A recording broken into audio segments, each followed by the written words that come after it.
Hello everyone, welcome back to my channel. সবাই কেমন আছো? আশা করছি সবাই ভালো আছো। আমিও অনেকটা ভালো আছি। আজকে অনেকগুলো দিন পর তোমাদের সঙ্গে একটা বড় ভিডিও আমি শেয়ার করব।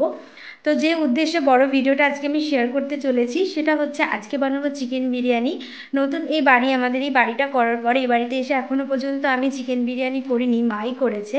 আর ভীষণ গরম পড়ে গেল, হট করে বুঝতেই পারলাম না কখন গরম পড়ে গেল। রান্নাঘরে যাওয়া সত্যি এখন একটু চাপের।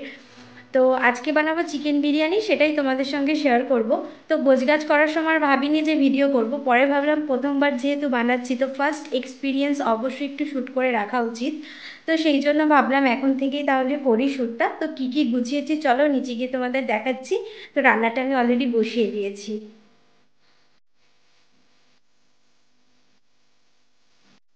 অনেকগুলো দিন পর একটা বড় ভিডিও দিচ্ছি আর অনেকটা সাহস নিয়ে মনে আজকে কিন্তু বিরিয়ানি বানাতে এসেছি প্রথমবারের জন্য। এই বাড়িতে আসার পর প্রথমবার আজকে বিরিয়ানি বানাবো, তো সেটারই প্রিপারেশান নিচ্ছি। ভাবলাম তোমাদের সঙ্গে একটুখানি শেয়ার করি। গোছগাছের একদম প্রথম থেকে তোমাদের সঙ্গে শেয়ার করা হয়নি। এখানে পেঁয়াজ রেখেছি কেটে বেরেস্তা করার জন্য। এখানটায় টমেটো আছে, আমি দেবো বলে আর কি চিকেনে।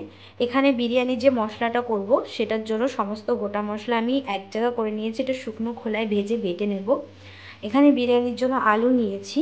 আর চালটা কিন্তু আমি মিনিমাম 3.5 ঘন্টা মতো হতে গেল ভিজিয়ে রেখেছি, আরও কিছুক্ষণ থাকবে। আর এখানে চিকেনটা হচ্ছে আমি পেঁয়াজ রসুন আদা লঙ্কা বাটা, আর তার সঙ্গে জিরে গুঁড়ো ধনিয়া গুঁড়ো, আর তার সঙ্গে টক দই, 1 চামচ গোলাপ জল, 1 চামচ কেওড়া জল, আর 1 ফোঁটা করে হচ্ছে মিঠা আতর আর মুগলাই আতর দিয়েছি। দিয়ে এটাকে ভালো করে ম্যারিনেশন করে, এটাও প্রায় 3.5 ঘন্টা মতো হতে গেল আমি ম্যারিনেশন করে রেখেছি।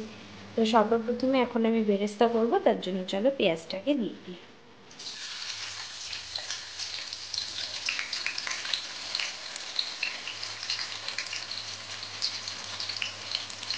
পেঁয়াজটা ভাজা হতে হতে আমি শুকনো মশলাগুলো আগে একটু শুকনো খোলাতে ভেজে নিই চলো।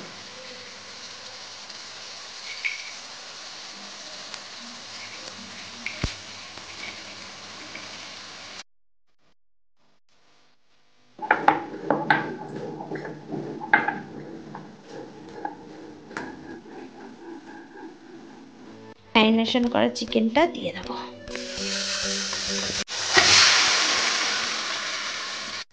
টমেটোও দিয়ে দিয়েছি, টমেটোটাও। এবার আস্তে আস্তে করে এটাকে কষিয়ে চলো রান্না করে নিই, তারপরে আবার ফিরছি। একটা পাত্রে একটুখানি গুঁড়ো দুধ নিয়েছি, অল্প সামান্য একটুখানি ফুড কালার নিয়েছি, স্যাফরন নিয়ে সেই কারণে। এবার দেবো একটু এলাচের গুঁড়ো। এখানে একটুখানি গরুর দুধ গুলিয়ে নিয়েছি, তোমরা চাইলে গরুর দুধও দিতে পারো। আর এখানে জাস্ট সামান্য একটুখানি দিয়ে একটু ফুড কালার।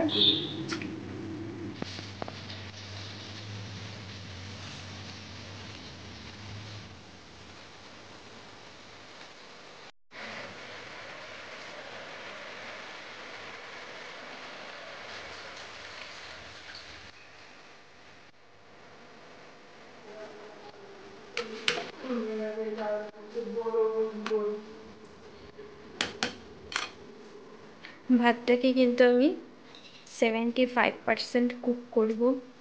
ভাতটা প্রায় হয়ে এসেছে।